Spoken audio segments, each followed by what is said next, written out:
ကျေးဇူးတော်မိုးကုတ်ဆရာတော်ဖျားကြီးမိုးကုတ်မြို့မင်္ဂလာရိပ်သာဓမ္မယုံကြည်ပေါ်တွင်8 ရက် 12 လ 59 ခုနှစ်၌ဟောကြားဆုံးမတော်မူအပ်သောကာမ6 မျိုးတရားတော်လုံးစုံကုန်ပြည့်စုံတဲ့ပုဂ္ဂိုလ်မို့မောင်းနေပါလေတောင်းတာဓမ္မတွေကြားဘူးတဲ့အတိုင်းမရှိတဲ့မောင်မပေးပါဆိုတော့တောင်မှနတ်တွေကကြားရတဲ့ဆက်ပြီးတော့မရှိမောင်ကသာစားကောင်းသေးတယ်ဆိုတဲ့ဉာဏ်သာနောက်ရံဝိပိဒကရဘုရားနောက်လိုက်တဲ့အခါမှာတဲ့လောကီဘက်ကသမထတွေမှာဖြင့်ဘိညာဉ်ကုန်ရတယ်လို့မှတ်ကြတယ်ဒိဗ္ဗစေကုဒိဗ္ဗသောတာဣတိဝိယစေတောပရိယပုဗ္ဗေနိဝါဒနုပ္ပိယထာကာမုပ္ပကဘိညာဉ်6 ပါးကိုရပါတယ်ဘိညာဉ်6 ပါးရပြီးဒီကရနေတော့သူစိတ်ထဲမှာဘိညာဉ်နဲ့ကြည့်လိုက်ရှည်လေကဘာတွေကြည့်လိုက်ငါဘာဖြစ်ခဲ့တယ်ငါဘာဖြစ်ခဲ့တယ်သူဥမာမှာကိုမြတ်တော်မောင်နိုင်တို့ခန္ဓာကိုယ်လည်းနောက်ဆက်ကြည့်လိုက်ရင်ဘာဖြစ်ခဲ့တယ်ဘယ်ဘဝဘာဖြစ်ခဲ့တယ်ဘယ်လိုသိခဲ့ဘယ်လိုကြည့်ခဲ့ဘယ်လိုကောင်းစားခဲ့ဆိုရယ်ရှောင်းပြီးဒီကလည်းကြည့်ပြီးဒီကရမှာသူဟာငါလည်းလောကီနဲ့တော့မပြီးသေးဘူးလောကီမှာတော့ငါအခုတန်းကိုအောင်ဝဲမြင်တာပဲဆိုတော့မာနလေးကပါလာလောကီမှာတော့သူတန်းကုန်မြင်တဲ့အတွက်မာနလေးပါလာအဲ့ဒီမာနပါကြောင့်သူကမသိဘူးမသိတော့နဲ့သူဒီတခါတည်းခန္ဓာကိုယ်ရဲ့အဖြစ်အပျက်တွေကြိုးစားလိုက်တယ်ကြိုးစားလိုက်တဲ့အခါကျတော့ငါတို့မြင်ကြတဲ့ပုဂ္ဂိုလ်ဘယ်နဲ့ကြောက်မရပဲရှိရမယ်။ဒါတော့ရှိကဘာနောက်ကဘာတွေကိုပုဂ္ဂိုလ်တ attva တိုင်းကြည့်လိုက်မယ်မြင်တာကြီးပဲကိုเจ้าကြည့်ပြန်လဲနောက်ပိုင်းကဘာဖြစ်ခဲ့တယ်ရှေ့ဘာဖြစ်လိုက်ဦးမယ်ဆိုရဲကိုသိနေတာပဲဒီလိုမြင်ကြတဲ့ပုဂ္ဂိုလ်ဘယ်နဲ့ကြောက်အာသောကုန်ခံနိဗ္ဗာန်ကိုညာနဲ့မကားနိုင်ပဲရှိရမလဲလို့စိတ်ထဲမှာအောက်မေ့ပြီးဒီကလာအထုတ်လိုက်ဖြစ်ဖြစ်ဒီပဲအထုတ်လိုက်တယ်လို့ဓမ္မတွေမှတ်ပါအတဝါရဖြစ်ဖြစ်ဒီပဲဘယ်ပုဂ္ဂိုလ်မဆိုပေါ့လေဘယ်ပုဂ္ဂိုလ်မဆိုဖြစ်ခန္ဓာကိုယ်ကြီးဖြစ်ဖြစ်ပဲအထုတ်ကြရတာကြီးပဲအဲ့ဒီလိုအထုတ်လိုက်အထုတ်လိုက်တဲ့အခါကျတော့အာသောကုန်ခန်းတဲ့နိဗ္ဗာန်ကိုမျက်မှောက်ကိုမပြုတ်တယ်ဒုက္ခချုပ်တဲ့နိဗ္ဗာန်ကြီး तू မမြင်ဘူးဒုက္ခချုပ်တဲ့နိဗ္ဗာန်ကြီး तू မမြင်တာဓမ္မရဲ့စောစောကစဉ်းစားတယ်လောကီမန်တဲ့ပြီးဒီကလာနေတဲ့အတွက်မရတာမှန်ပါပါသဘောကျလောကီမန်တဲ့နေပြန်လို့ရှိရင်လည်းမရဘူးလို့မှတ်ပါမှန်ပါပါမာနတွေလေးမဖို့တားမြစ်တဲ့ထဲပါတယ်လို့ပဲမှတ်တာပေါ့မှန်ပါကာမသဏ္ဍာန်နိဝရဏဆိုတော့လောဘဆိုတာမာနနဲ့လည်းတွဲနေတယ်မှန်ပါအဲ့ဒါကြောင့်မာနလည်းမှန်လင်းနဲ့အထုတ်လို့ရှိရင်ဖြင့်မရပါလားဆိုတာလေးလည်းဒီချက်မှတ်ပါမှန်ပါဒါပြန်မာနနဲ့အထုတ်တယ်မရပါဘူးအဲ့တော့ဘုန်းကြီးတွေကဓမ္မတွေအထုတ်စေခြင်းတာကဒီပုဂ္ဂိုလ်မရတာထောက်လိုက်တော့အနည်းကပါဠိပြေပြီးတဲ့ဓမ္မမာနခံတယ်လို့လောကီမှာမြင်ကျယ်ပြီးဒီကရနေတာနဲ့မာနခံတယ်လို့မရတာလေအခုတိက္ကတိပိုင်အင်္ဂုတ္တမှာသေသေးချာချာဟောတာ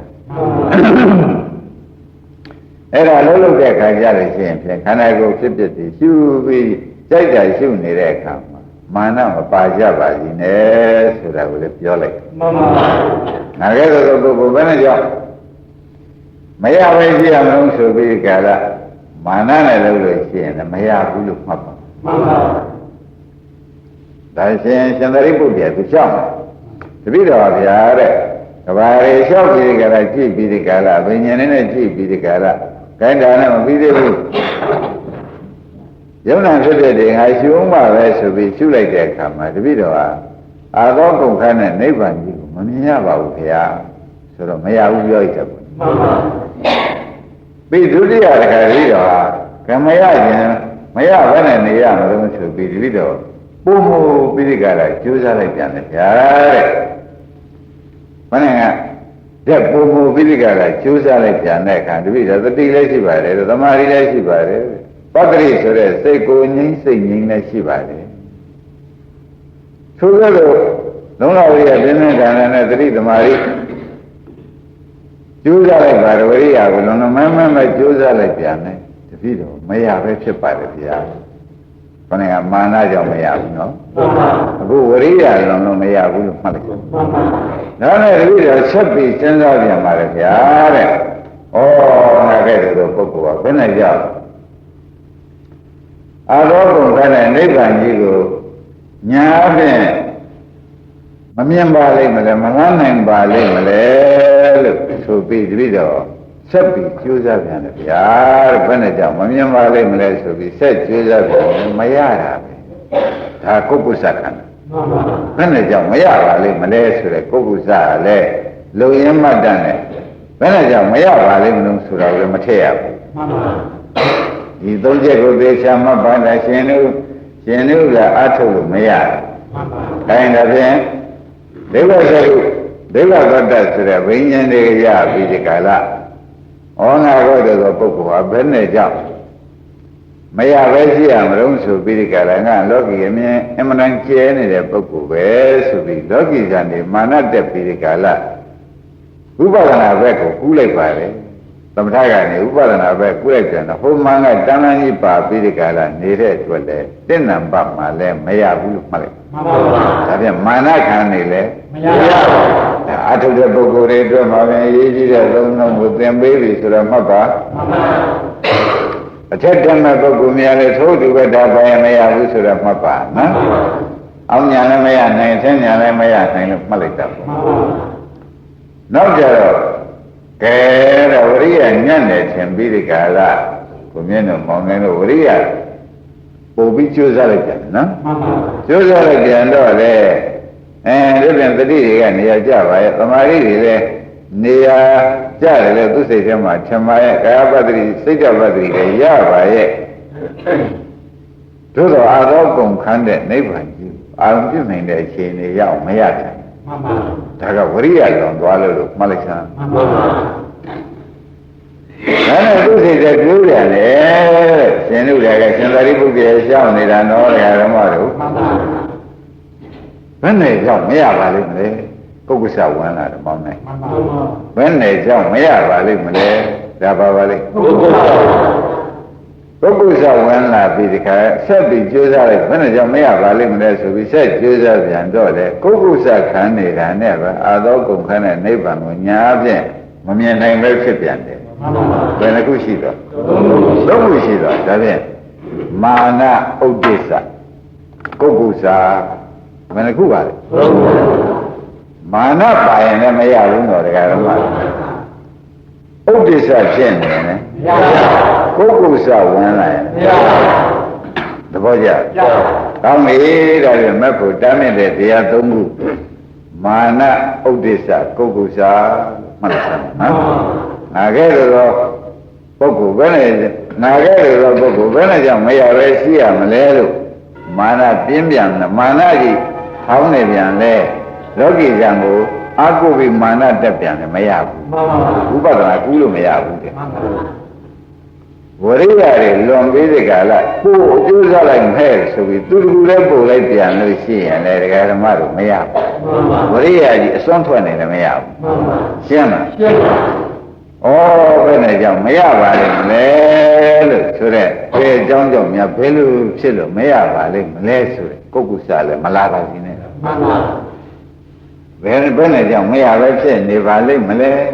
ဘယ်နဲ့ကြောင့်ဆိုတဲ့ကသူကုက္ကုစမရှိသေးဘူးလားရှိပါဘူးဘယ်နဲ့ကြောင့်မရပဲရှိနေပါလိမ့်မလဲ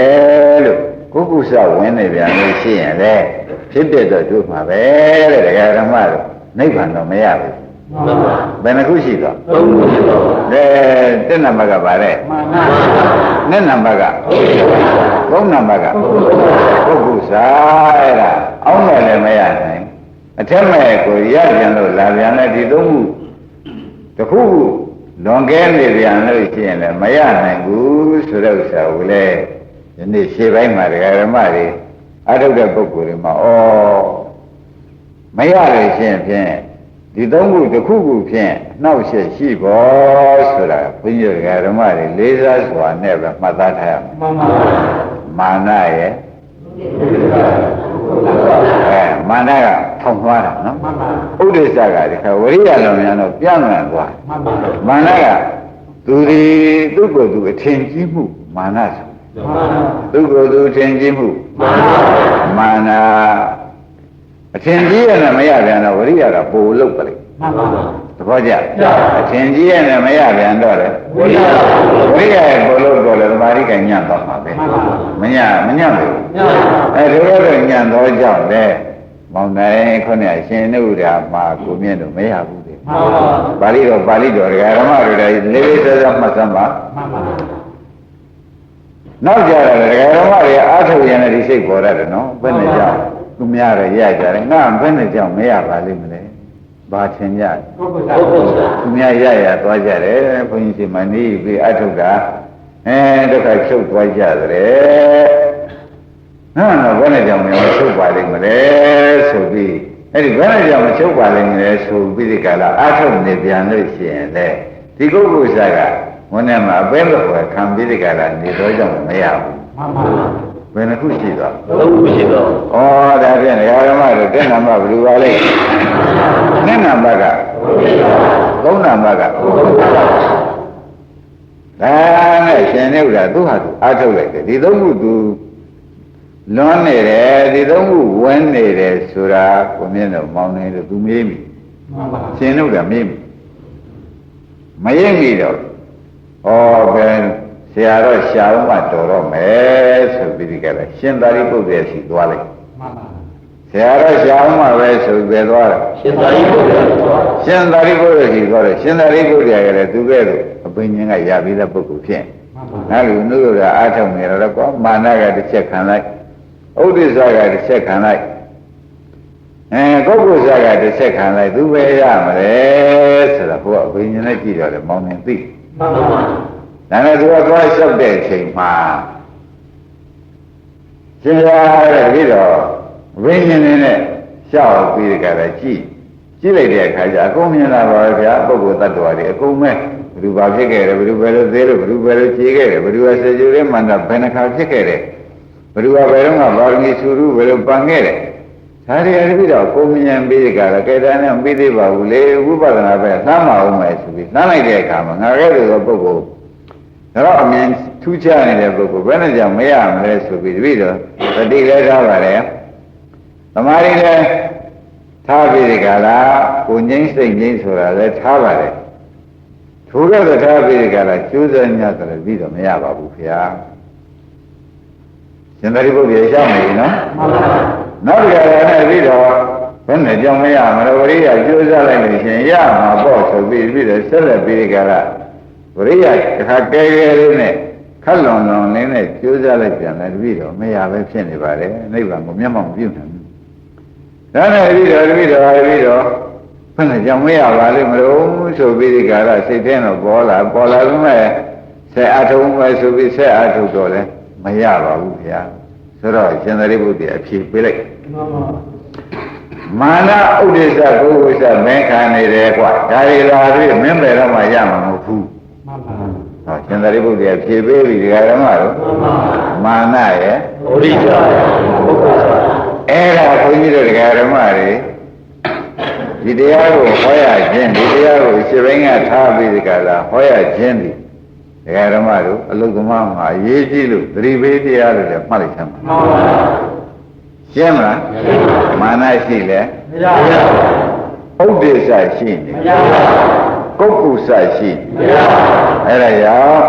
ဒကာဓမ္မတို့အာထုတ်တဲ့အချိန်ဒီသုံးခုပယ်ပြီးဒီကလာအာထုတ်ပါ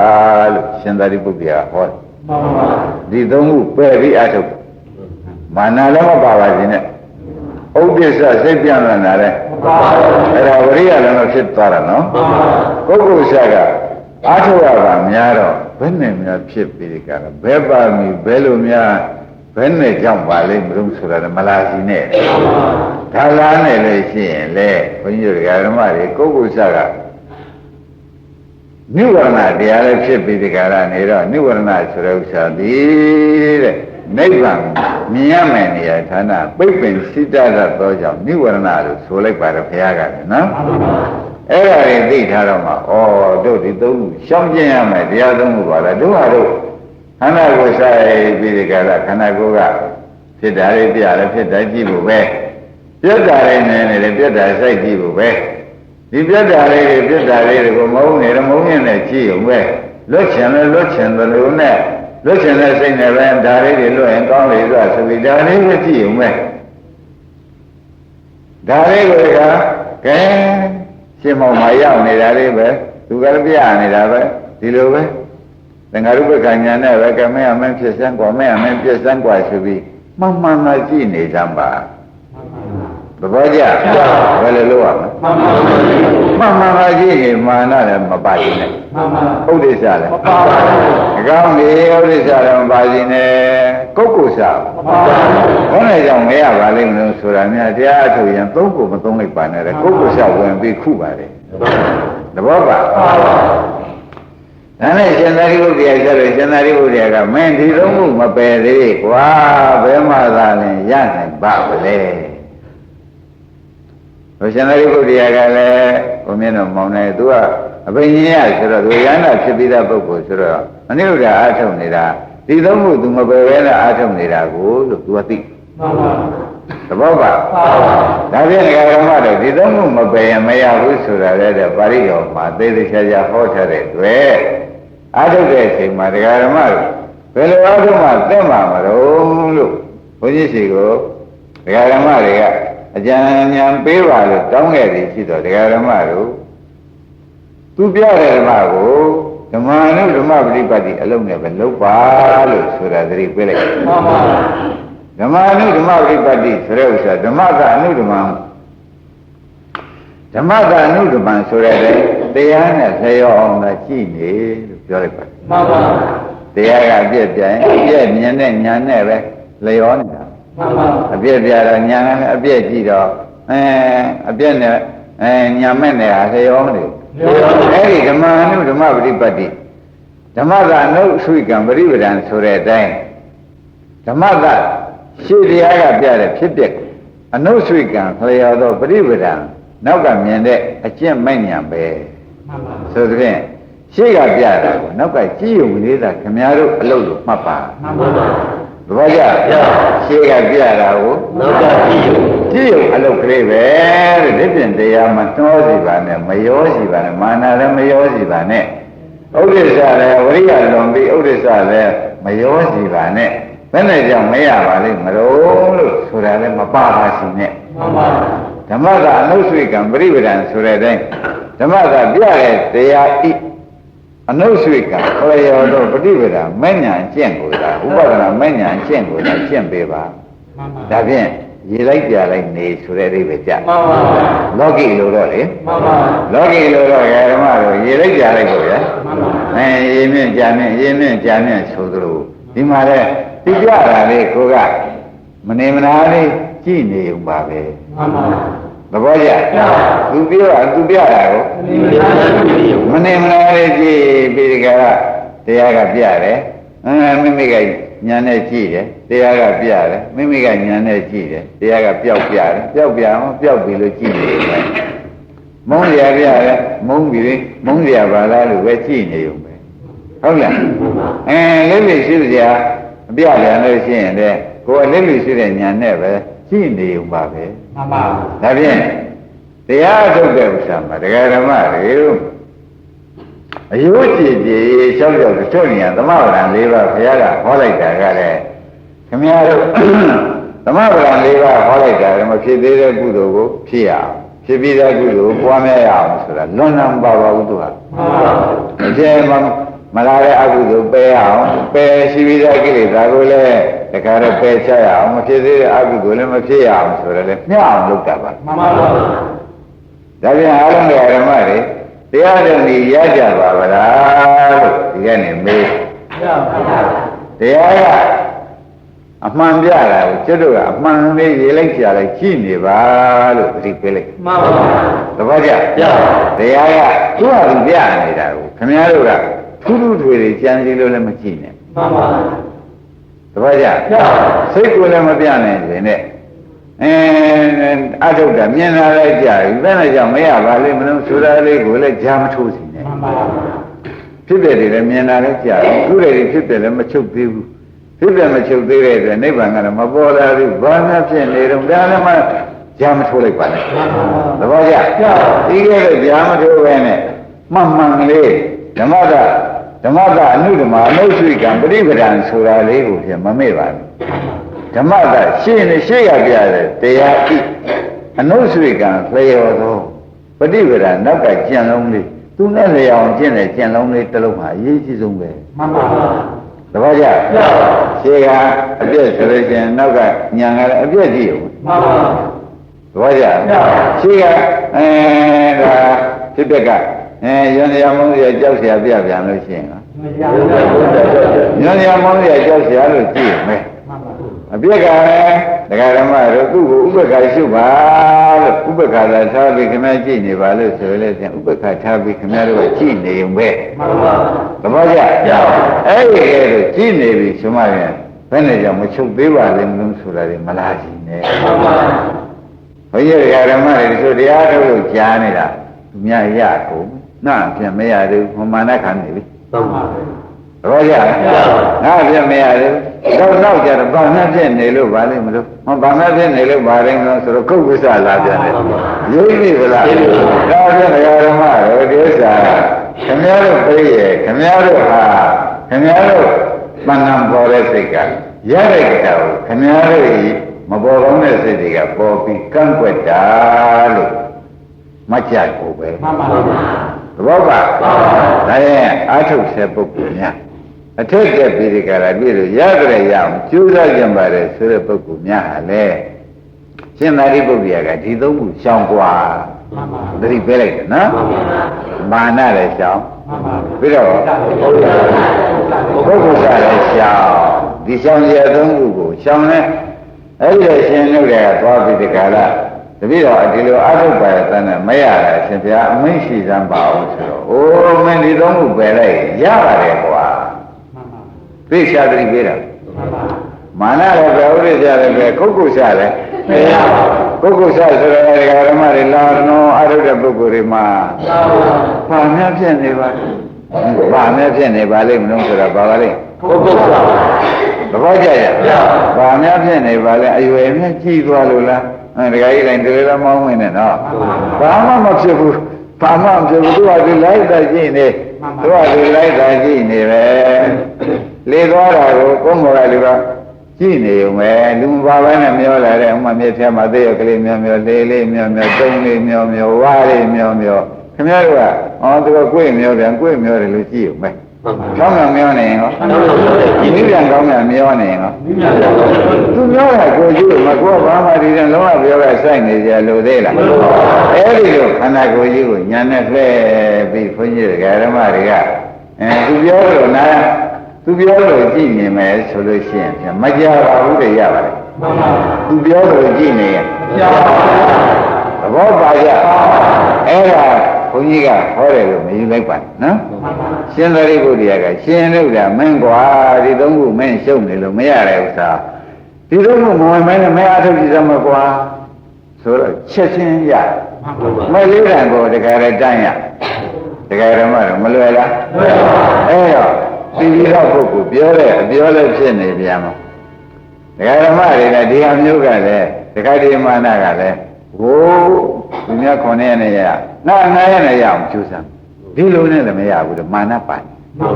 သဘောကျသူများတော်ရဲ့ကျူးစားတော့နာပို့ကျူးစားလိုက်မယ်ဆိုရင်မရဘူးပို့ကျူးစားလိုက်မယ်ဆိုတော့ဝိရိယလုံးမလို့အဲ့ဒီကြတော့ဥဒ္ဒစ္စပဲပြေးသွားမယ်နောက်ပို့ကျူးစားနေမှရွက်ကကုန်တယ်မရပဲဖြစ်နေပြန်တယ်ငါဘာဖြစ်နေပါလိမ့်မလို့ဆိုတော့ကိုယ်ကုသဝန်ခုလိုက်တယ်မခုဘူးလားအဲ့ဒီကဲတော့ခုလိုက်ပြန်လို့ရှိရင်လေမတ္တဖို့တနိဗ္ဗာန်ဓာတ်တွေကမလာဘူးဒါဖြင့်ကဲအလုံးတရားနာကြတရားဓမ္မတွေအာထုမဲ့ပုဂ္ဂိုလ်တွေပြီးအာထုဆဲလဲရှိနေကြတာပဲအာထုပြီးသားတွေလည်းရှိနေကြတာပဲအောက်ကအထက်တက်မဲ့ပုဂ္ဂိုလ်ရဲ့ဒီတိုင်းဒီသုံးခုကိုမပါပါစေနဲ့လို့သတိပေးလိုက်နော် အားဆက်အောင်လို့အထက်ဆင့်တက်ရှင်ပြန်တယ်လို့ကိုယ်စိတ်ကူးရှိပြန်လို့ရှိရင်လည်းဒီသုံးခုကြောင်းပါမှန်ပါသဘောပါကြအဲ့တော့ဟောတချို့ကလာတော့ငါပထမအဆင့်တော့ဖြင့်ဒုက္ခချုပ်တဲ့စီငါအောင်ပြုနေတာဒုတိယအဆင့်ကျတော့ငါဆက်ပြီးအထုတ်ရတာအတော်ကြာပြီဘာများဖြစ်ပါလိမ့်လို့ဘယ်လိုဝမ်းလားမရဘူးဒါဖြစ်ပြမှန်ပါသူကတော့ပထမအဆင့်အောင်လို့ဒုတိယအဆင့်တက်ရှင်ပြန်တယ်ဒုတိယအဆင့်တက်နိုင်ပြစေဆိုပြီးဒီကလာကြိုးစားပြီးကလာဓမ္မတာအနုဆွေကံပရိပဒံလေးသာလုပ်ပါမှန်ပါသဘောကျဓမ္မတာရှေ့၌ပြရတယ်ခန္ဓာဓမ္မဤအနုဆွေကံသူနဲ့လျော်သောပฏิပဒံမဉ္ဇဉ်ကျင့်ကိုသာလင်တဲ့ဇာနေယသိရဤကျင့်ရဤသဘောကျသူကပြတာလေးသာအစဉ်တိုင်းလိုက်ပြီးကြည်သာနေလို့ရှိရင်ဖြင့်ဘုန်းကြီးတို့ဓမ္မတွေလူရခီးပုတ်ပါလိမ့်မယ်ဆိုတာကန့်ကွက်တဲ့တရားတွေမပါပါဘူးမှန်ပါကျင့်တ်ပလားဒါဖြင့်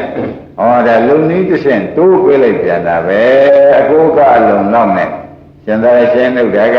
မဖြစ်နိုင်လို့ရှင်သာရိပုတ္တရာသွားပြောတဲ့အခါမင်းကအဘိညာဉ်ရတဲ့ပုဂ္ဂိုလ်မင်းကခတ်ကြောအထုတ်တော့မင်းကမာနလေးကပါတယ်ဒါကြောင့်မင်းမရတာနောက်မင်းဆက်ပြတော့ငါကဲ့သို့သောဘိညာဉ်ရတဲ့ပုဂ္ဂိုလ်ကဘယ်နဲ့ကြောင့်မရပဲဖြစ်အောင်လို့ဆိုတော့မင်းကဝရိယလွန်ကဲတယ်နဲ့ဥဒိစ္စမင်းမနိုင်မြန်ဘူးဒါကြောင့်မင်းမရဘူးတခါဥဒိစ္စတွေရှိတော့မရပဲနေပြန်တော့တယ်ငါပဲနဲ့ကြောင့်မရအသောကုန်ခါတဲ့နိဗ္ဗာန်ကြီးကိုဘာမှဖြစ်နေလို့မရပါလိမ့်မလို့ဆိုတော့မင်းကိုယ့်ကိုယ်ချက်ကလည်းလာပြန်နေတဲ့မင်းဒီသုံးခုကိုမနိုင်တဲ့အတွက်မင်းမရတာဒီသုံးခုမလာပဲနဲ့ကြိုးစားရင်မင်းရမယ်ဆိုတော့ရှင်တို့ကဒီသုံးခုရှောင်ပြီးကြိုးစားလိုက်တော့လေရဟန္တာဖြစ်အောင်ဖြစ်သဘောပါလားဒါပယ်ရတဲ့တရားပဲနဲ့ခုပါလေဘယ်လိုပါလဲညာအဲ့ဒါပါဠိတော်ပါတဲ့ပါဠိတော်မသိရှာပါတယ်လို့မှတ်ပါတော့တိက္ကနိဗ္ဗာန်ငုတ်တော်ဆိုတော့သုံးခုကံွယ်ရင်သုံးခုပဲဟောတာပဲကဲမောင်မင်းတို့လုတ်တက်ကြအားလုံးဓမ္မတွေဒီနေ့ပြောတဲ့ခြေပိုင်းဟာအတော်ရေးကြည့်တယ်ဆိုတာကိုသဘောကျအောင်လေ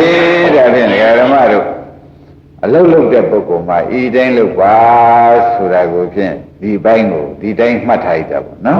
မမေ့စီကြနဲ့နော်မမေ့စီနဲ့ရေးကြည့်တယ်ခိုင်းတိုင်းမနေ့ကတရားဆက်ကြပါစို့မနေ့ကတရားကနိဗ္ဗေရိကပရိယာယသုတ်သက္ကနိဗ္ဗာန်အင်္ဂုတ္တပဲဟောတယ်ဒါကတိက္ကနိဗ္ဗာန်အင်္ဂုတ္တသုံးခုသက္ကနိဗ္ဗာန်အင်္ဂုတ္တမှာဟောကြကဒကာဓမ္မတွေကျမ်းနေတယ်ဒကာဓမ္မတွေမှာဘယ်နဲ့ကြောက်သံဃာထဲမှာရှေးပြီးဒီကလာဥဝိနဘေသေဘေးတွေကိုပဲအဖော်လုပ်ပြီးဒီကလာအပေါင်းအင်းနဲ့အရင်နှီးဆုံးဖြစ်နေပါလိမ့်မလဲဆိုတဲ့စကားမေးဖို့လိုလားမှန်ပါပါကွာထိုးရင်းရမယ်အကြောင်းတရားမင်းတို့ကမသိဘူးမှန်ပါသဘောကျလားထိုးရင်းသိရမယ်အကြောင်းတရားကိုမသိဘူးအဲ့ဒါကြောင့်ငါဘုရားကထိုးရင်းသိရမယ်အကြောင်းနာသိချာချာဟောပါမယ်မှန်ပါထိုးရင်းသိရမယ်အကြောင်းကိုမင်းတို့ကထိုးရင်းပြီးဒီကလာမသိတဲ့အတွက်ဥဝိနဘေသေဘေးငရဲဘေးတွေ96ပါးတော့ဘေးတွေကမင်းတို့တွေကားလဲဆိုလို့ရှိရင်မင်းတို့ကိုယ်ပိုင်ပစ္စည်းဖြစ်ပြီးဒီကလာနေတော့တယ်ဆိုတဲ့ဥစ္စာဘုရားကဟောလိုက်အဲ့ဒါဖြင့်ယနေ့60ပဲဟောရတယ်မှာဒကာဓမ္မတို့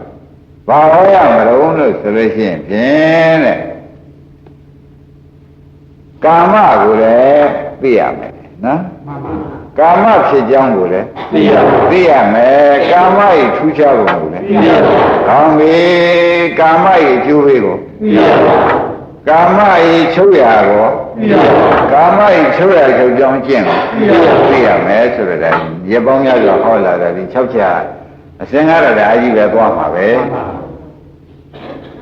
မင်းတို့ကကွာတဲ့ကာမလည်းသိဖို့အရေးကြီးတယ်ကာမဆိုတာမင်းတို့မှတ်ထားကြပါတဲ့ကာမဆိုတဲ့ဥစ္စာမင်းတို့သဏ္ဍာန်ထဲမှာကာမေတ္တိကာမောကာမေတ္တိမင်းတို့သဏ္ဍာန်နဲ့လိုချင်တတ်တဲ့သဘောလေး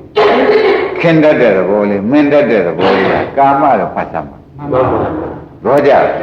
ခင်မင်းတဲ့သဘောလေးအဲ့ဒီကာမကတော့ဩခင်မင်းတဲ့သဘောလေးကခင်ဗျားတို့ကတော့ဘယ်လိုယူကြတော့လို့တရားနာတရားနာတဲ့ဓမ္မတွေတော့ဝေလူလေးရှိတယ်တော့အမေးထုတ်လို့ရှိရင်ဩခင်တတ်မင်တတ်တဲ့စိတ်ဟာစိတ်ကောင်း ချို့ကလည်းလူမြင်မြဲဆောင်သို့လူမြင်မြဲဆောင်သို့တို့ကတော့ဒီစိတ်သားမရှိပါဘူးခင်တတ်မင်တတ်ပါတယ်ဒီလိုမပြောကြဘူးအဲ့ဒါကာမလေတရားဓမ္မခင်တတ်မင်တတ်တဲ့စိတ်ကလေးကဘာပါလဲကာမပဲတဲ့အဲ့တော့တရားဓမ္မတို့ဒီကာမကိုလည်းသိထားရမယ်ဟောခင်တတ်မင်တတ်တဲ့စိတ်ကလေးကဘာပါလဲကောင်းပြီတဲ့ဒီကာမလေးကိုလည်းမသိတဲ့အတွက်ခင်ဗျားတို့ကဒါစိတ်ကောင်းလေးပဲလို့အောင်းမိလိမ့်မယ်မောင်းမိပဲစိတ်ကောင်းလေးပဲလို့အောင်းမိလို့ရှင်ကာမဲဆိုတာအလိုရှိတတ်တာကာမဆိုတော့သူကခင်ဗျားတို့တယောက်တယောက်မြင်လို့ဖြစ်ပါတယ်ကမ္ဘာရဲ့ကျင်နာပါတယ်ဆိုတဲ့အသွားတွေဟာနှုတ်ချိုသလောက်မက်ဖို့တော့တားတယ်ကွာကာမကိုတော့ကြကာမဆိုတာနှုတ်ချိုပြီးထွက်မလာဘူးလားမက်ဖို့ကြတော့ဘာဖြစ်အဲ့ဒီကာမလည်းမင်းတို့ကမသိတော့ဟောဒါတရားထုတ်တာတောင်မှဘယ်သူနဲ့မှကျုံနေခင်တယ်သူနဲ့တွဲပြီးအားထုတ်ရမယ်ဆိုတော့ကာမကဝင်ပြီးလာရင်လာပါလိုက်မလာပဲဘူးလားအဘယ်ကျက်ကလေးမှကျုပ်ကအထုတ်လို့အထုတ်ဖြစ်တာတစ်ပြန်ကြဆင်ကျုပ်ကတဲပြီးစိတ်ကချေနှတ်တာမဟုတ်ပြန်ချီဥတောင်တဲမလဲကြဘူးဟိုခင်တဲ့ချိန်ကာမကလှဲ့မလဲဘူးလားအဲ့ဒီကာမကလည်းအတော့ဆိုးမဆိုးဘူးလားအဲ့ဒါကာမကိုလည်းသိရမယ်ဆိုတာကိုသူမတ်ဖို့တားတဲ့တရားပဲလို့ဆိုတာလည်းစောစီသိထားသဘောကျအဲ့ဒါခင်ဗျားတို့အာရုံဓမ္မတွေဥပုသ်ဆောင်သွားကြတယ်တရားထုတ်သွားကြတယ်ဆိုလို့ရှိရင်ဒီကာမလေးမြောင်လိုက်နေတာသိမှမသိပဲသိကြကာမလေးမြောင်ပြီးကြလာလိုက်တယ်ခင်တဲ့ပုဂ္ဂိုလ်ရှာအောင်မယ်သူနဲ့မှတွေ့အားထုတ်မှကျုံနေရကြဆိုတော့ဒီခင်တဲ့ပုဂ္ဂိုလ်ကာမကဥက္ခရဝင်းနဲ့ရောက်ကာမဆိုတာကလည်းခင်တဲ့ပုဂ္ဂိုလ်ခင်တဲ့တရားကိုဆိုတာကိုအလိုရှိတတ်တဲ့တရားကာမကိုအဲ့ဒါလေးနဲ့အားထုတ်နေပြန်လို့ရှိရင်လေဒကာဓမ္မကိုကတော့မသိဘူးတဲ့အားထုတ်ရင်တယောက်တယောက်ငဲ့ပြီးခင်းနေတာနဲ့ပဲမရပါဘူးဒီကာမဝင်ရှုံနေပြီသဘောကျတသိကြတွေးမှနော်ဖြစ်နေတယ်ကဟုတ်ပါရဲ့လားကျုပ်ကသူနဲ့ပဲဇီဝမှန်ဘူးအမှထုတ်ချင်ဘူးလာကြလာသေးတာဟာတရားထုတ်တဲ့ကကိုယ်ခန္ဓာကြီးပြီးကိုယ်အားထုတ်မှဘယ်သူနဲ့ဇီဝမှန်မှမလိုပါဘူးဘယ်သူနဲ့တွဲနေလို့မလိုပါဘူးအခုတော့သူကအကျွေးလေးနဲ့မင်းခင်တဲ့ပုဂ္ဂိုလ်လေးနဲ့မှဟုတ်လားသူကမှကျုပ်ငဲ့တာကျုပ်မှုဝေနေဩအာနေသူကမှနှိပ်ပေးပါသူကနောက်ကျောထိုးပေးပါဒီလိုပုဂ္ဂိုလ်ငဲ့နေရာကုန်မရဘူးကာမပါတယ်သိကြည့်ကြလားအတော့မဆိုးဘူးလားဒါကြောင့်ဒီကာမလေးလည်းသိထားရမယ်ရှင်းမလားရှင်းပါကာမဖြစ်ကြောင်းကိုလည်းသိအောင်မယ်ကာမဖြစ်ကြောင်းအခုကာမတော့လောဘဆိုတာသိပြီနော်ခင်မှုလောဘလေးကိုဘာခေါ်ကြကာမဖြစ်ကြောင်းသိအောင်မယ်တဲ့မမရထိုးတွင်သိရမယ်ဒကာဓမ္မတို့ဘာသိရ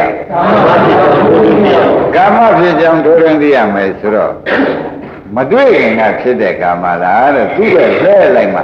အာယဝရုံးကထိခိုက်မှဖြစ်တဲ့ကာမလားလို့မေးပါဒါဖြင့်ထိခိုက်တယ်ကဖတ်တာဖတ်တာကြောင့်ကာမဖြစ်သဘောကျဖတ်တာကြောင့်ကာမဖြစ်မင်းဥစ္စာမလားဒီနေ့မဆောင်တိုင်းကျုပ်လည်းမဆောင်သေးဘူးဆိုလို့ချင်းမကြိုက်ဘူးသူကသဘောကျကိုယ်ကိုယ်လန်းကိုယ်လန်းကိုယ်သာကိုယ်ဒုက္ခကိုယ်သိမ်းတာပဲဟိုလူပါမှကိုယ်သိမ်းဖြစ်မယ်ဆိုတော့ဟိုလူပါတယ်ဆိုတော့ဘယ်ဖြစ်တော့ဖြစ်နိုင်မှာအဲ့ဒါတွေလည်းစဉ်းစားတယ်ဒကာဓမ္မတွေကခိုင်းတာဖြင့်ကာမဖြစ်ကြောင်းကဖတ်တာရှင်းမလားရှင်းပါဘူးလောဘဖြစ်ကြောင်းကဖတ်တာလောဘကာမပါပဲနော်အဲ့ဒီဖတ်တာနဲ့ဖတ်တာဆိုတာကခင်ဆိုတာတွေကဓမ္မတို့စိတ်ထဲမှာတွေးလို့ခင်တာလည်းရှိလူကိုယ်တိုင်တွေးလို့ခင်တာလည်းရှိတွေးတဲ့ဖတ်တာကရှိသွားခင်တာကနောက်လိုက်ဒါဖြင့်ကာမဘုရုကြောင့်ဖြစ်တော့ရှင်းမလားရှင်းပါဟောကာမဆိုတာဓမ္မတွေမေးကြည့်ကြတယ်ဘုန်းကြီးတို့ကနောက်ဘဝကမွေးရတဲ့သာသမီတွေများခင်ကြရလားလို့မေးရင်မင်းပြောခင်ပါဘူးဖတ်တာကဆက်မပေးလို့မှန်ပါဖတ်တာကဆက်မပေးဘူးဆက်ပေးလို့ရှိရင်ခင်ဗျားတို့အားတော်မအောင်မှန်ပါနောက်ဘဝကသာသမီပြောင်းဘယ်လောက်များမိုးဖွားခဲ့ကြတယ်လို့ဆိုတော့ တောင်းရနဲ့မြပဲကိုမြတ်မောင်နိုင်ရရည်တွက်နိုင်ပါမလားရည်တွက်နိုင်ပါအဲ့တော့ဖောက်တာကဆက်တယ်မပေးတော့ဝိဇ္ဇာကဖုံးတော့ဖောက်တာကဆက်သွယ်ခြင်းရသေးရဲ့မရပါဘူးမရတဲ့အတွက်ခင်ပါရလားလို့မေးတော့ဘယ်နဲ့ဖြစ်ပါအခုတွေ့တဲ့သာသမီလေးတွေကြတော့ဆိုးလည်းမပြတ်နိုင်ကောင်းလည်းမပြတ်နိုင်မလားကြဘူးလား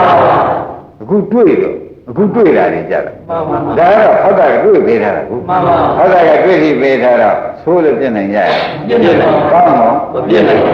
ဒါဘယ်လိုတွေ့ပြီးပေးလို့ဒါမပြည့်နိုင်တဲ့တဏှာမပြည့်နိုင်တဲ့လောဘတွေဓမ္မတွေဖတ်တာလက်ချက်ပဲဖတ်တာဆက်သွယ်ပေးတဲ့လက်ချက်ပဲဆိုတော့ကောင်းကောင်းကျင့်တတ်ပါဘူးရှင်းပြီနော်ရှင်းပါတော့ဖြင့်ကာမလည်းသိပြီကာမဖြစ်ကြောင်းကိုသိပါကာမထူးခြားပုံလေဆိုတာပြောပါဦးကာမတော်တော်ကာမထူးခြားကြတယ်ဒကာဓမ္မတွေကာမတွေကလို့ဆိုရင်တချို့ကအစင်းကြောင့်အစင်းခင်တာကာမတစ်မျိုးအတန်ကိုကြိုက်နေတဲ့ကာမကတစ်မျိုးသဘောကျအနံ့ကြိုက်နေတဲ့ကာမကတစ်မျိုးအရသာကြိုက်နေတဲ့ကာမက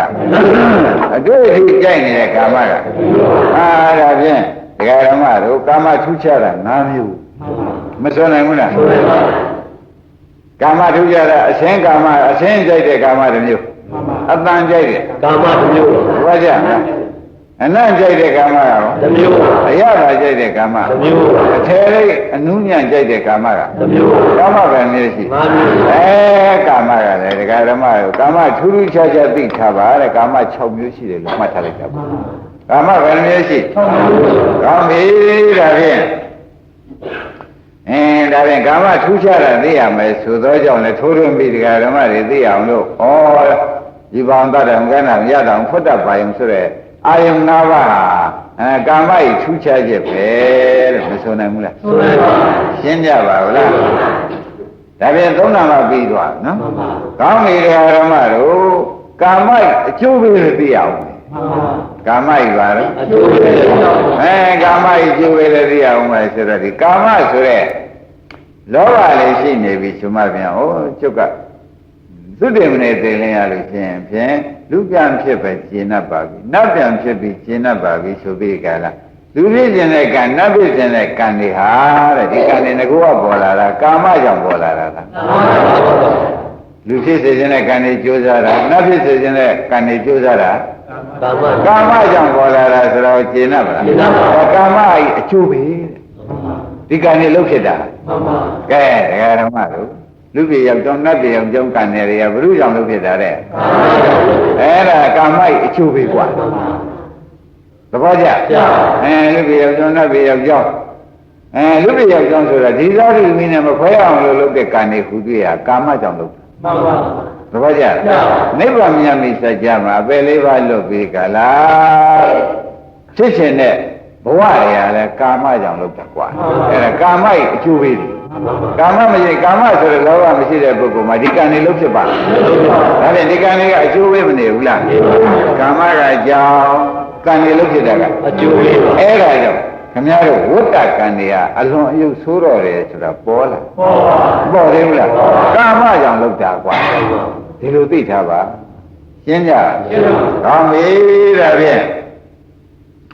ဒကာဓမ္မတို့ရှေ့ဆက်လက်ပြီးကြလားငါးနာမပြောကြပါစို့ငါးနာမပြောကြပါစို့ဆိုတော့ကာမတွေချုပ်ရကိုလည်းသိရမယ်မှန်ပါဒါဖြင့်ကာမတွေချုပ်ရဆိုတော့အာယုံ၅ပါးချုပ်တဲ့နေရာနိဗ္ဗာန်ပဲမှန်ပါကာမတွေချုပ်ရနိဗ္ဗာန်သဘောကျဒါဖြင့်ဒကာဓမ္မတို့ကာမတွေချုပ်ရသိတော့ကာမတွေချုပ်ရကိုဘယ်လိုကျင့်မှချုပ်မယ်ဆိုတဲ့အကျင့်ကိုလည်းသိရလိမ့်မယ်မှန်ပါမသိရပဲသိရတဲ့ခါကျတော့မကင်အလုပ်လုပ်ပါဒါပဲမိကုန်းချုပ်တယ်ခရတာကာမရိချုပ်ရခြင်းဟာဘာပါလိမ့်ဒါဖြင့်မကင်ဒီဘယ်ဟာတော့လုပ်ရမှာပါလိမ့်မလဲလို့မေးဖို့မလိုဘူးလားမကင်ဘယ်ဟာလုပ်ရမလို့ဆိုတော့ဒကာဓမ္မတို့ကာမကိုလည်းရှုနိုင်တယ်ကာမရဲ့အကျိုးပေးတွေကိုလည်းရှုနိုင်တယ်ကာမကြောင့်ဖြစ်တဲ့အထေတွေကိုလည်းရှုနိုင်တယ်မရှိနိုင်ဘူးရှုနိုင်ပါဘူးဒါရင်ဒါဖြင့်ဓမ္မတို့ခန္ဓာ၅ပါးတရားဒီကားလို့ဆိုလို့ရှိရင်၅ပါးအာယုံကာမဝါဒီခန္ဓာ၅ပါးတဲ့အပြည့်အစုံမရှိဘူးလားရှိပါဘူးကဲဒါဖြင့်ဓမ္မတို့ဒါခန္ဓာ၅ပါးနော်ခ ခန္ဓာ၅ပါးဒီကားလို့ဆိုလို့ရှိရင်ဖြင့်တဲ့ကာမိတိတိကာမအလိုရှိတဲ့ကာမကာမိတိတိကာမောဆိုတဲ့အလိုရှိအပ်တာကဟောဒီဒကာဓမ္မတို့ခန္ဓာ၅ပါးအလိုရှိတတ်တာကတဏှာတဏှာကာမဒါကဝဋ္ထုကာမသဘောကျဒါကိလေသာကာမသဘောကျဒါကဝဋ္ထုကာမရှင်းပြီနော်ဝဋ္ထုကာမဆိုတာတော့အထေဝဋ္ထုရှိလို့အထေဝဋ္ထုခန္ဓာ၅ပါးဆိုတဲ့အထေဝဋ္ထုကြီးကဝဋ္ထုကာမကိုယ်ကံနာမှာဒါလေးခင်နဲ့မင်းတဲ့စိတ်ကလေးကကိလေသာကာမ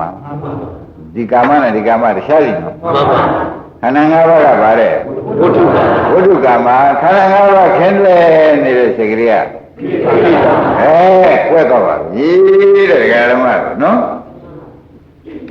အဲ့တော့ကိလေသာကာမဘယ်တွေ့နေတုံးလို့မေးလို့ရှိရင်ဝဋ္ထုကာမကိုတွေ့နေမှန်ပါရှင်းမလားကိလေသာကာမဘယ်တွေ့ကပ်နေပါလိမ့်ဝဋ္ထုကာမဒါဖြင့်ဒကာဓမ္မတို့သူ့မကိုက်စေခြင်းလို့ရှိရင်ဖြင့်ဒီဥစ္စာတွေကိလေသာတရားကိလေသာဆိုတဲ့လောဘတရားဒီလောဘတရားတွေခန္ဓာ၅ပါးတွေဟူသောဝဋ္ထုကာမမှာသူကပ်ပြီးတကလားနေတော့တယ်ဆိုတာတော့မှန်ပါပြီမှန်ပါပါတချို့ကရုပ်ကိုခင်တယ်မှန်ပါတချို့ကကောင်းစားတာတွေကိုခင်ပါတချို့ကလည်းသင်ညာဆိုတဲ့ကိုကြောက်ပညာအမှားသားလေးကိုခင်ပါခင်တယ်တချို့ကလည်းကိုကစေနာကောင်းလေးပဲကျုပ်ကတော့ပြင်ဒီဘဝစေနာကောင်းတာမှန်ပါပဲကျုပ်စေနာလို့ကောင်းတာလဲရှောင်းဆန်လုံးနဲ့ရှာဆန်ကုန်တရားကြရှိတယ်ကျုပ်စေနာလည်းကောင်းတာမဖြစ်သူစေနာလေးသူခင်တယ်မှန်ပါကျုပ်စိတ်ကောင်းနေကောမပြောကြဘူးသူကဝိညာဉ်နဲ့ခန္ဓာခင်ပြန်တယ်ဆိုတော့ဩခင်ဗျားတို့ခင်လုံးလေးရတယ်ခင်ဗျားတို့ခန္ဓာ၅ပါးတော့မှာဘယ်နဲ့ချွင်းချက်ထားသေးတယ်ဒါကြောင့်သူအလိုရှိရသောကြောင့်ကာမဒါကအလိုရှိတတ်တဲ့ကာမသူကအလိုရှိအပ်တဲ့ကာမရှင်းမလားရှင်းပါဒါဖြင့်ဒီကာမဆိုတဲ့ကိလေသာအလိုရှိတတ်တဲ့ကာမတွေဘယ်မှာတွေ့တာနေပါလိမ့်မလဲလို့လက်သက်ရှာအဲ့ဒါကြောင့်ခင်ဗျားတို့ဥပဒနာရှိတော့ဝဋ္ထုကာမကိုရှုပေါ်လားဘယ်ရှုရမလဲဝဋ္ထုကာမဒါကြောင့်ခင်ဗျားတို့ခန္ဓာ၅ပါးရဲ့တဘာမှစိုက်တာရှုစမ်းပါလို့ဆရာဘုန်းကြီးကနေတိုင်းတိုင်းတိုင်းသတိပေးပြီးဒီကရနေတာဝဋ္ထုကာမမှာကိလေသာကာမကကတ်မကတ်ဘူးလားအဲ့ဒါကြောင့်နောက်ကနေပြီးဒီကရကိလေသာကာမမလာရအောင်ဒကာဓမ္မတွေက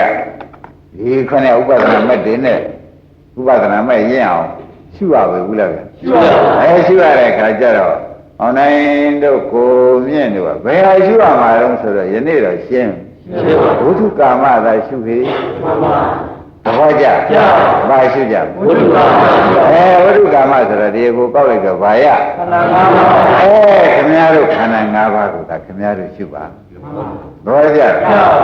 ခင်ဗျားတို့အခင်ဆုံးကိုရှာလို့ရှိရင်လည်းအတ္တသမပိမာဏတိဆိုတဲ့ခင်ဗျားတို့တုတ်တဲ့နေတဲ့ပါဠိလေးလေးရှိပါတယ်မှန်ပါ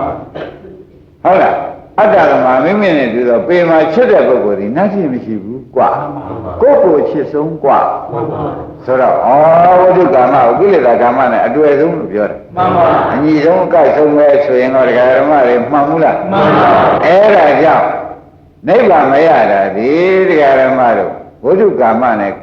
ဝဋ္ထုကာမကိုကိလေသာကာမနဲ့မခွဲနိုင်တာနဲ့မရတာမှန်ပါသဘောကျဘာကြောင့်နိဗ္ဗာန်မရကြဝဋ္ထုကာမကိလေသာကာမရှင်းမလားရှင်းပါဒါဖြင့်ဒီကိုကောက်ကြပါလို့ဆိုတော့သမုဒိယသစ္စာဆိုတဲ့ကိလေသာကာမဟာမောင်နိုင်သေးသေးချာချာသူမေတ္တာဖူတာပဲပေါ်လာပေါ်လေဘူးလားအဲ့ဒီတော့မှဘုန်းကြီးတို့ဓမ္မတွေကခိုင်းဒါဖြင့်သူဟာတွေ့ရရှိလို့ကြိုက်မှန်ပါပါရှင်းရရှင်းပါဘယ်လိုမှကြတွေ့ရရှိလို့ကဲတွေ့ရဖြုတ်လိုက်ကြလို့ကတ်ကြမရှိပါဘူးကတ်ရှာပဲနဲ့တော့ရှိပါဘာကြောင့်သူတို့ကိုဖြစ်ဖြစ်ရှုလို့ပြောတယ်မှန်ပါသဘောကျသူတို့ဖြစ်ဖြစ်ရှင်းလိုက်တဲ့အခါဖြစ်ပြီးပြက်သွားပြီဖြစ်ပြီးပြက်သွားပြီဖြစ်ပြီးပြက်သွားပြီလို့ခင်ဗျားတို့ကမက်ကင်လေးနဲ့ကြည့်နေတော့ဘယ်နဲ့တွေ့ကြင်ကြိုက်တဲ့တဏှာတွေကဝင်ခွင့်လာသေးရဲ့မလာတော့ဘယ်နဲ့ကြောင့်မလာပါတော့ဆိုတော့ဝဋ္ထုကာမသူလိုရှိတဲ့ကာမိုက်အာယုံကိုမဟုတ်တော့ဘူးတဲ့ဒကာဓမ္မ ဝိပဿနာဉာဏ်အာယုံဖြစ်သွားပြီသူလိုရှိတဲ့အဆိုင်ကဲဟုတ်သေးရဲ့လားသူလိုရှိတဲ့အလှပါရောသူလိုရှိတဲ့သူ့ဘာတွေရောသူလိုဒီတဏှာလိုရှိတဲ့ဒုက္ခတွေရောပါဠိမျက်နှာကြည့်နေရတာစိတ်ဆန်းသာလိုက်တာသမီးလေးမျက်နှာကြည့်နေရတာအမောကိုပြေသွားတာပဲအစရှိနေနဲ့ဒါဝတ္ထုတွေဖြစ်နေသာသမီဖြစ်နေတော့ကတော့ဒီဥစ္စာကိုကိလေသာကာမရှိမှန်ပါဘူးသဘောကျအခုတော့ရင်မိမိခန္ဓာကိုယ်ကြီးကိုပင်လဲတခါလဲအနိစ္စဖြစ်ပြီးပြတဲ့အနိစ္စတွေခဏခဏဆင်းရဲတဲ့ဒုက္ခဘယ်သူမှမပိုင်တဲ့ဖြစ်တဲ့အနတ္တတွေဒါတွေကိုသာဆရာဘုန်းကြီးကလည်းကြည်ခိုင်းဘုရားကလည်းကြည်ခိုင်းတဲ့အခါကျတော့ဒီဝိတုကာမကိုရှိသေးရဲ့ရှိပါဘူးဝိတုကာမမရှိလို့ရှိရင်ဖြင့်ဒကာဓမ္မတို့ကိလေသာကာမနင်သွားတော့နေရသေးရဲ့နင်ရပါဘူးဘာဖြစ်လို့ဝိတုကာမမရှိဘူးဒါကြောင့်ဝိတုကာမဘယ်တော့လာလို့ဆိုတာလေယနေ့ထူးထူးခြားခြားတော့ဒကာဓမ္မတွေပြောလိုက်ပါဦးနော်ဝိတုကာမဘယ်တော့လာလို့ဆိုတော့ဒကာဓမ္မတို့ဒါတွေကိုနှိစ္စထင်တယ်လို့လာတာပါသဘောကျဒါတွေဘာထင်တယ်နှိစ္စထင်တယ်လို့သူဝိတုကာမဖြစ်တယ်ရှင်းမလားဘယ်လိုထင်တယ်လို့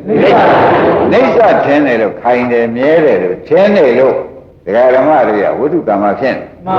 မခိုင်မမြဲတဲ့ဘက်ကိုခွန်ကြီးကကြည်ခိုင်ဘုရားကကြည်ခိုင်လို့ခမည်းတော်ညာနဲ့ကြည့်လို့မြင်လို့ရှိရင်ဖြင့်တဲ့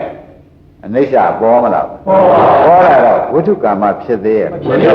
ဝိတုကာမမရှိဘဲနဲ့ကိလေသာကာမမသေးပါနဲ့ဆိုရအောင်အဲ့ဒါကြောင့်ယနေ့တရားမှာဝိတုကာမဖြုတ်ပြီးဖြုတ်မှကိလေသာကာမပြုတ်မယ်လို့ပြောတာဝိတုကာမပြုတ်မှကိလေသာပြုတ်သဘောကျလားဝိတုကာမပြုတ်မှကိလေသာပြုတ်ပါဝိတုကာမပြုတ်ဆိုတာဖြစ်ပြမြင်တဲ့ပုဂ္ဂိုလ်ပြုတ်ပြီမှန်ပါဖြစ်ပြမြင်တဲ့ပုဂ္ဂိုလ်ဒီကားလို့ဆိုလို့ရှိရင်ဝေဒနာကြီးလို့ဖြစ်ပြမြင်တဲ့စိတ်ကြီးလို့ဖြစ်ပြမြင်တဲ့ရုပ်ကြီးလို့ဖြစ်ပြမြင်တဲ့မြင်ကြတာမြင်ပါဒကာဓမ္မတို့မြင်တာဒီဝိတုကာမပြုတ်တာမှန်ပါဝိတုကာမပြုတ်တဲ့အခါကျတော့ကိလေသာဒီဥသောတရားအထူးပယ်ရသေးတာလို့ဆိုတော့တွေ့စရာမရှိလို့အတွေ့ပြုတ်ပါပြီမှန်ပါသဘောကျတွေ့စရာမရှိလို့အတွေ့ပြုတ်ပါသေသေးချာချာမရှင်းဘူးလေဓမ္မအဲ့ဒါကြောင့်ခொနကပြောခဲ့တဲ့စကားလေးတစ်လုံးကိုသေချာဝိတုကာမသည်နှိစ္စကလာတာဝိတုကာမနှိစ္စကျန်တော့လာတာနော်နှိစ္စမထင်ခဲ့တော့အဲ့ဒါဖြင့်ခင်ဗျားတို့အနိစ္စနိဗ္ဗာန်ရောက်တဲ့အကြောင်းမှလည်းရှင်းသွားမရှင်းသေးဘူးလားဒါကြောင့်ရာဝလာဟောတယ်ရာဝလာမှာရာဝလာက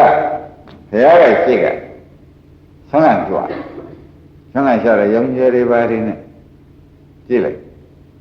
ရောင်ကြီးတွေပါးတွေနဲ့ကြည့်လိုက်တော့ဩငါဤဖခင်မိတော့ခုကြည်စားတင့်တယ်လိုက်တဲ့ဖြစ်ချင်းမပြောနဲ့ဒါခုသာနာပေါင်းမှာဒီလိုဖြစ်နေတာလူဖြစ်နေတာဆိုစကြဝဠာမင်းကြီးလေဒီလိုပဲတင့်တယ်နေမှာဘာလို့မြင်နေရကြသူ့ဖခင်ရုပ်တဏ္ဍာကိုသူလမ်းဆုံးပြီးဒီကလာတခါတည်းသူကနောက်ကနေပြီးငါလည်းအဲ့ဒီအချိန်မှာကြည်စမ်းစကြဝဠာမင်းသားတော်ကြီးဆိုတော့ဖြစ်ရတော့မယ်ဖောက်ပြန်နေတာဦးနောက်ကဆုံးလာတယ်ဖောက်ပြန်နေတာနှိစ္စနမိတ်နော်ရင်းနေလားအိမ်နေရဲတယ်ထင်တယ်နမိတ်ခရီးရဲ့နှိစ္စသူရှိဖြစ်သေးရလားမရှိပါဘူးမရှိဖြစ်တဲ့အတွက်သူတရားအခုခရီးဖြစ်နေလို့သာနာပုံဝင်လာလို့ဒါအခုတင့်တယ်တင်တာမြင်ရတယ်လူဖြစ်ခဲ့လို့ရှိရင်စကြဝဠာမင်းကြီးသေသေးချာချာတင့်တယ်မှာပဲတင့်တယ်ခဲ့လို့ရှိရင်သူတင့်တယ်လို့ရှိရင်ငါလည်းသားတော်ကြီးဖြစ်နေဆိုတော့လေကျွန်းဆိုရတဲ့သားတော်ကြီးတွေအပါဝင်ဖြစ်မှာပဲဘုရားကသိရောက်လာဖောက်တယ်ဆိုတာဒကာဓမ္မတို့မသိတဲ့ခါတော့ရောက်လာဖောက်ပြီဆိုတာဆုံးလာသွားရင်ခဲ့တယ်လားရိပ်မိဗလားဆုံးလာသွားရင်ကျသူ့ဖခမီးတော်ကရှေ့ကသွားတော့တင့်တယ်နေတာနဲ့ပဲသူကနေပြီးဒီကလာရင်ငါလည်းဒီ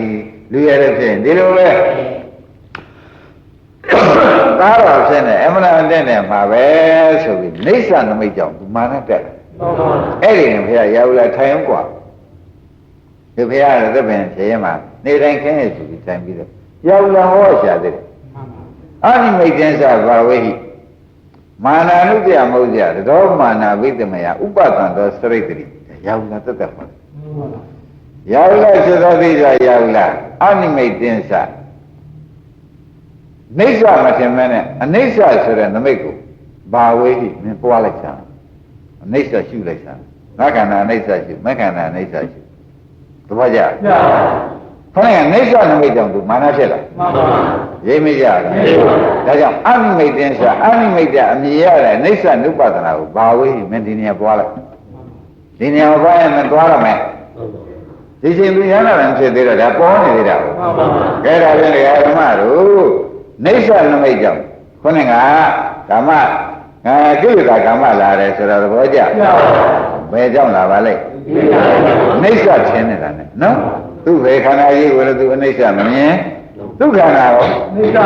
မမြင်တဲ့အတွက်သူသာစကြဝဠာဖြစ်လို့ရှိရင်ငါသားတော့ရေးဖြစ်ပြီးဘယ်လောက်များနေရကြမလို့ဆိုတဲ့တခါတည်းကိလေသာကာမတွေမာနတွေတွဲမလာဘူးလားအဲ့ဒီမှာဘုရားကရောက်လာဆွမ်းတဲ့ဖောက်နေဖထိုင်အောင်กว่าဆိုပြီးနေတိုင်းခင်းပြီးတဲ့အနိမိတ်တင်းစဘာဝိဟိဆိုတာဟောရချတယ်ရိပ်မိလားခင်ဗျားတို့လည်းတခါတည်းကြတော့သားလေးကြည့်ပြန်သူလူလားမြောက်လို့ချင်းလိမ္မာဘုံနဲ့ဆိုရင်ကိုးစားရမှာပါပဲဟောနိစ္စနမိတ်မမိလေးကြည့်ပြန်လဲချဲ့ချဲ့ရှိပြန်တော့မိမပဲပညာတွေယောက်ျားတော့အကူရမှာပဲနော်လည်းကြလာပလိုက်တာခက်လိုက်တဲ့ဖြစ်ချင်းကိုဖောက်ကြကအဲ့ဒီတော့မောင်းနေကြတာမဟုတ်ဘူးလားအဲ့ဒီလိုပြည့်ပြီးကြနေတော့မလိမ္မာရာကြည့်လိုက်ပြန်တော့အခုသာမလိမ္မာရာတရားလေးရောက်လာတော့သူ့ဟာသူလိမ္မာလာအောင်မှာပဲဆိုနိစ္စနမိတ်ကြီးသွားနေတာဘယ်ကိုလျှော့ကိုမလျှော့ဘူးလျှော့သေးရလားတယ်လဲဆိုပါလားဓမ္မအဲ့ဒီမှာခင်ဗျားတို့ဒီခန္ဓာကြီးပေါ်မှာဒီခေါင်းကအလိုရှိတဲ့ကာမဟာမောင်နိုင်ခွဲကိုမခွဲတော့ဘူးကိုမြင်ခွဲသေးရဲ့အဲ့ဒါကြောင့်ခင်ဗျားတို့အကြည့်ရှုကိုပဲဝိပဿနာညာနေရာတိုင်းသတိထားကြတယ်နော်မထားလို့ရှိရင်ခင်ဗျားတို့အိမ်ထဲကတော့ဖောင်းနေတာပဲအမေမြတ်နာဝတာရင်းကြီးကြည့်လိုက်ပြန်တော့တို့မေတွေကတော့ရှာမရှာအကိုရတယ်နည်းနိစ္စနမိတ်နဲ့ပြောလိုက်ကြအကိုရတယ်ဆိုတော့မာနတဏမလားဘူးလားသာသမီလေးတွေကြည့်လိုက်ပြန်တယ်သူတို့ဒီကားလို့သင်ချဲ့ချာချာလေးတွေသူတို့ဟာသူတို့တော့ပဲလုံတော့ပါပဲသူတို့တော့ပြန်မဘူးပါဘူးအစရှိတဲ့ခင်ဗျားတို့ဒီနိစ္စနမိတ်ကြည့်ပြီးဒီကလာအာကိုလိုက်တဲ့ခါလဲအာကိုလိုက်တယ်ခန္ဓာပိုးတဲ့ခါလဲပိုးလိုက်ကြခန္ဓာ၅ပါးကိုနိစ္စထင်လို့လာတာလေသဘောကျဥပထင်လို့လာတယ်နိစ္စထင်လို့လာတယ်သဘောကျအဲ့ဒါခင်ဗျားတို့အိမ်မနေလို့ရှိရင်ပြန်ဒါပဲလေကြည့်နေတာမကြည့်ပဲဘူးလားကြည့်ပါကောင်းပြီဒါဖြင့်ဒီဥစ္စာအနိစ္စနမိတ်ထင်အောင်ကိုဘုရားကကျင်ရောက်လာနောက်ကဘွေဖောက်နေလို့ချက်ချင်းဟောပြရတယ်ဆိုတာသဘောကျဒါဘာဖြုတ်တာတုံးဆိုကိလေသာကာမဖြုတ်ခိုင်းတယ်သဘောကျသရောမာနဝိဒမြဥပဒံသောစရိတ္တိသရောမာနဝိဒမြထိုမာနနုတ္တယကိုလွန်မြောက်နှမတယ်လေဥပဒံသောကိလေသာမိခန္ဓာမိလေးငြိမ်းရဖြစ်တဲ့နိဗ္ဗာန်ကိုစရိတ္တိမင်းမျက်မှောက်ပြည့်ရောက်နိုင်လက်တဒီလိုဟောလိုက်တော့ရောက်လာဒီကားလို့ပြန်ပြီးဒီကားတော့မာနကြပြီးကားလားခေါင်းနဲ့ဥပဒနာညာပြန်ဆက်ရနော်သို့သောရဟနာဖြစ်တယ်လို့တော့မဆိုပါဘူးနောက်သူရောက်လာသူသိတာဟောရအောင်မယ်ဒါလေးပါတွေပါလေနော်ကဲဓမ္မတို့ဒီမာနကိလေသာကာမသိကြောက်ရကောင်းတယ်ဆိုတာသဘောကျဒါဖြင့်ခန္ဓာ၅ပါးကိုခမည်းတော်သူ့လေးထားတစ်ခုစီပေါ်ရှုတဲ့ချိန်မှာမရောစီနဲ့လို့ပြောလိုက်တယ်နာမခန္ဓာကြီးရှုဒီဘက်ခန္ဓာရောနာနဲ့ယုံနဲ့ရောရှုလိုက်ရှင်ခန္ဓာ၅ပါးပေါင်းသွားတယ်ပေါင်းသွားလို့ရှိရင်ဖြင့်အလိုရှိတဲ့ကာမကြီးဖြစ်ပြီးဒီကလာဥပဒနာညာမဆိုင်ပေဘူးသဘောကျဒါကြောင့်တစ်ခုခုသာဧကောဓမလုပ်ပြီးကာလစိတ်ကြရင်စိတ်ရှုပါဝေဒနာကြရင်ဝေဒနာသင်ညာကြရင်ရုပ်ကလေးကြရင်ရှုပါလို့ရှုလိုက်လို့ရှိရင်သူတို့ဖြစ်ပြမြန်လို့ရှိရင်ဖြင့်ခုနကကိလေသာကာမနေနိုင်သေးရဲ့ဒါလေသူတို့ကဖြစ်ပြဒုက္ခသစ္စာသေသောတဲ့ကိလေသာကာမသမုဒိယချုပ်တာဘုရုကြောင့်ချုပ်ပါလေမလို့ဆိုတော့ဖြစ်ပြမြင်တဲ့မဲ့ကြောင့်ချုပ်တာမဆိုနိုင်ဘူးလားဒီမဲ့ဒီကားလို့ရှိရင်ကိလေသာကာမကိုပတ်လိုက်တဲ့အတွက်တဏှာနောက်ကဥပါဒံလိုက်သေးရဲ့လားကံမောမလိုက်လို့ရှိရင်နောက်ဘဝဇာတိဇရာမရဏဆိုတာမလိုက်နိုင်တော့နောက်ဘဝဇာတိဇရာမရလိုက်မှုဒီနိရောဓသစ္စာလို့မှတ်ပါဒါအာထုဆဲမှာသစ္စာ၄ပါးဖြစ်ပြကဘာသစ္စာသေတာကသေအောင်လုပ်တဲ့တရားက သူကနေပြီးသမုဒိယဖြတ်လိုက်တဲ့အတွက်နောက်ကကံလေဇာတိဇရာမရဏတွေချုပ်တာကမှန်ပါဘူးအဲ့ဒါကြောင့်တရားဓမ္မတွေတစ်ခုတစ်ခုစီရှိရင်အိဋ္ဌနမိတ်ကြောက်ပြီးအိဋ္ဌနမိတ်တွေထင်ပါလိမ့်မယ်သေချာမဲ့ရမယ်လို့မှားမှန်ပါဘူးရှင်းမလားကဲယနေ့ဒီရင်တော့ကြအောင်